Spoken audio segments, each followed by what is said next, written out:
پریم چند کی افسانہ نگاری۔ اردو کے افسانوی ادب میں پریم چند ایک معروف نام ہے، بلکہ اگر یہ کہا جائے کہ انہوں نے اور دور جدید کے افسانوی ادب کے خد و خال متعین کیے تو یہ مبالغہ نہیں بلکہ ایک حقیقت کا اعتراف ہوگا۔ ان کے بارے میں ڈاکٹر قمر رئیس کی یہ رائے حقیقت پر مبنی ہے کہ جس طرح ٹیگور نے بنگلہ زبان کو نہ صرف ہندوستان بلکہ ساری دنیا میں مقبول و معروف بنایا، اسی طرح پریم چند کی تصنیفات نے اردو کو ملک کی ایک اعلیٰ اور ترقی یافتہ زبان کی حیثیت سے متعارف کرایا۔ انہوں نے اردو میں نہ صرف افسانہ نگاری کی ابتدا کی بلکہ مسلسل محنت اور تخلیقی قوت سے جو لگ بھگ 30 برسوں پر محیط تھی، اردو افسانے کی روایات اور اس کے امکانات کو جلا بھی بخشی اور وسعت بھی۔ چنانچہ حال یہ ہے کہ آج بھی ان کے افسانے اردو افسانہ نگاری کا اعلیٰ ترین معیار کہے سمجھے جا سکتے ہیں۔ خود پریم چند کا یہ عقیدہ تھا کہ زندگی سے ادیب کا وہی تعلق ہے جو موج کا سمندر سے۔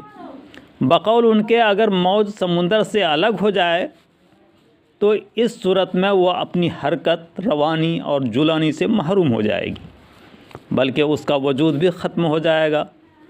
اس عقیدے کے پس منظر میں اگر پریم چند کے افسانوں، ناولوں اور ان کی دیگر تحریروں کا جائزہ لیا جائے تو وہ اسی عقیدے اور نظریات کی عملی تفسیر نظر آتے ہیں۔ پریم چند ادب برائے ادب کے قائل نہیں تھے، وہ ادب کو زندگی کی تفسیر سمجھتے تھے۔ مقصدی ادب ان کا نظریہ تھا، چنانچہ ان کے تمام افسانوں اور ناولوں میں کوئی نہ کوئی پیغام ضرور موجود ہوتا ہے۔ طبیعتاً وہ بہت حساس تھے۔ ان کی ابتدائی زندگی بہت ہی عشرت اور مصائب جھیلنے میں گزری۔ اس حساسیت نے ان کے اندر عمیق مشاہدے کی قوت اور صلاحیت پیدا کر دی تھی۔ گرد و پیش کے بدلتے ہوئے حالات سے وہ متاثر ہوتے تھے اور اس کا اثر ان کی تحریروں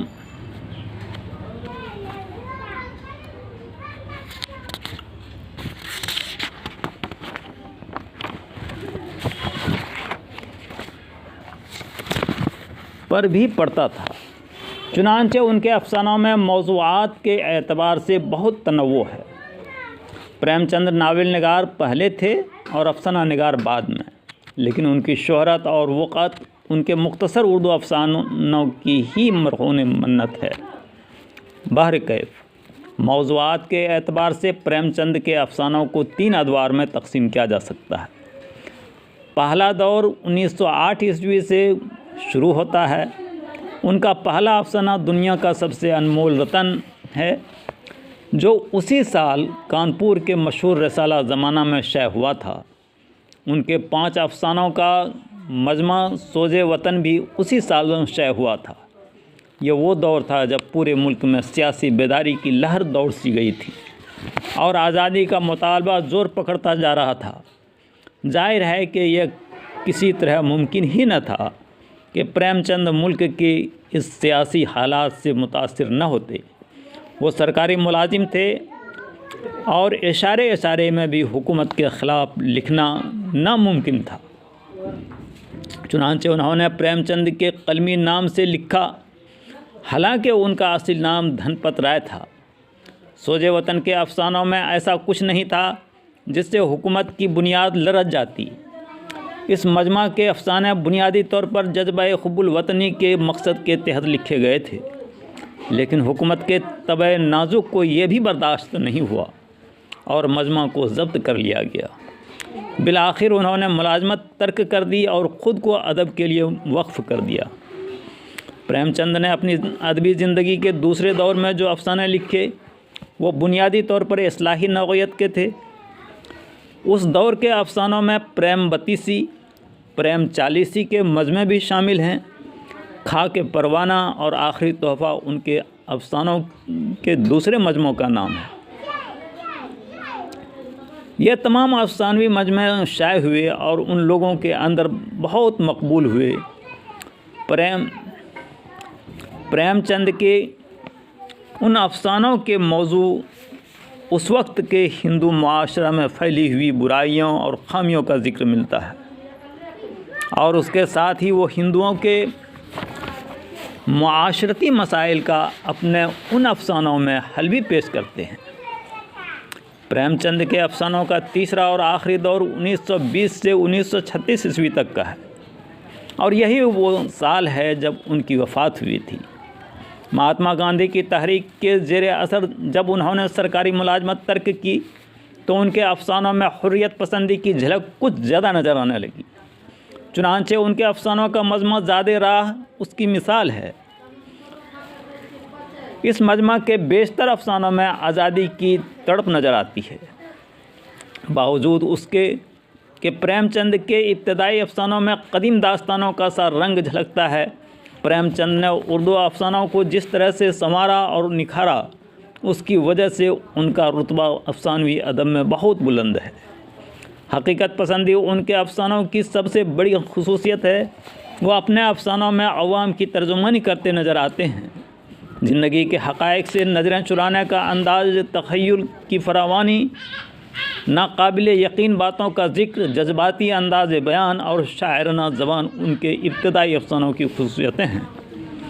लेकिन इस बात को बहरहाल ज़हन में रखना होगा कि यह दौर प्रेमचंद के अफसानों का तश्कीली दौर था। चुनांचे वो बहुत जल्द भूल भुलैयों की उस दुनिया से ख़ुद को निकालने में कामयाब हो गए और उनके अफसानों का वह दौर शुरू हुआ जिसमें उन्होंने कामयाब अफसाने लिखे और ज़िंदगी के हक़ाइक़ की तर्जुमानी की। हुब्बे वतन, समाजी इंसाफ की तमन्ना, गांधीवाद और तरक्की पसंद तहरीक न सिर्फ उनके अफसानों का मौजू बने बल्कि उन अनासिर ने उनकी कहानियों को ग़िज़ा भी फराहम की। प्रेमचंद के अफसानों की खुसूसियत उनकी फ़िज़ा है। वो बहुत ही कामयाबी के साथ गांव के माहौल को बयान करते हैं और उसकी वजह शायद ये है कि उनकी अपनी ज़िंदगी के इब्तदाई माह साल देहातों ही में गुजरे, लिहाजा गांव से मुतालिक उनकी मालूमात और एहसासात बिल्कुल ज़ाती नौइयत के हैं और जब वो गांव का माहौल और फ़िज़ा बयान करते हैं तो कहीं से भी तसन्नो का शायवा नज़र नहीं आता। यही वजह है कि गांव की ज़िंदगी की अक्कासी प्रेमचंद से बेहतर किसी अफसाना निगार ने नहीं की। उसके बरक्स शहरी ज़िंदगी से मुतालिक उनकी मालूमात अगर नाकिस न कही जाएं तो भी यह कहा जा सकता है कि वो शहरी ज़िंदगी के मुतालिक बराह रास्त तौर पर बहुत कम जानते थे। उनके कहानियों की एक दूसरी खूबी उनके मौज़ूआत हैं जिनमें बड़ा तनव्वु है। प्रेमचंद ने उन्हीं मौज़ूआत पर कलम उठाया जो माशरा के मसाइल से ताल्लुक़ रखते थे। चुनांचे उनके अफसानों की कामयाबी और मकबूलियत की वजह यही है कि उनके अंदर लोगों को अपने मसाइल और एहसासात का अक्स नज़र आता है। लेकिन इस बात को भी जहन में रखने की ज़रूरत है कि वो सिर्फ़ मौज़ूआत को कोई अहमियत नहीं देते थे बल्कि फ़न पर भी उनकी तवज्जो रहती थी। उनके बेशतर प्लॉट मुनज़्ज़म हैं, उनके किरदार भी असली और फितरी हैं। उनके अफसानों के किरदार को पढ़कर यह एहसास होता है कि हम उनसे कहीं ना कहीं ज़रूर मिले हैं। यानी दूसरे लफ्ज़ों में प्रेमचंद के अफसानों के किरदार हकीकी ज़िंदगी से लिए गए हैं। प्रेमचंद ने इंसानी फितरत का भी गहरा मुताला किया था। यही सबब है कि उनके किरदार हकीकी नज़र आते हैं और मजमूई तौर पर अफसाना ज़िंदगी के सच्चे वाक़यात मालूम होते हैं। सादा व सलीस और शफ़ाफ व बेतकल्लुफ़ ज़बान प्रेमचंद के अफसानों की एक और खुसूसियत है। इब्तदाई दौर के चंद अफसानों को छोड़कर उनके तमाम अफसाने हर किस्म के तसन्नुअ और बनावट से पाक नज़र आते हैं। उन्होंने उर्दू के अफसानवी अदब को एक जानदार और शगुफ्ता उसलूब अता किया। ताहम उनके बाद अफसानों में ख़ास कर जो इस्लाही नौइयत के हैं, किरदार निगारी किसी हद तक गैर फितरी नज़र आती है। उन अफसानों में जब वो नेकी की जीत और बदी की हार दिखाते हैं तो अक्सर मकामात पर यह कुछ गैर फितरी सा लगता है और यही वो मकाम है जब हकीकत निगारी अखलाकियात पर कुर्बान हो जाती है। किरदार निगारी की इस खामी से इनकार नहीं किया जा सकता, लेकिन यह तस्लीम किए बग़ैर भी नहीं रहा जाता कि प्रेमचंद के अफसानों की खूबियाँ ان کی بعض خامیوں پر حاوی ہیں۔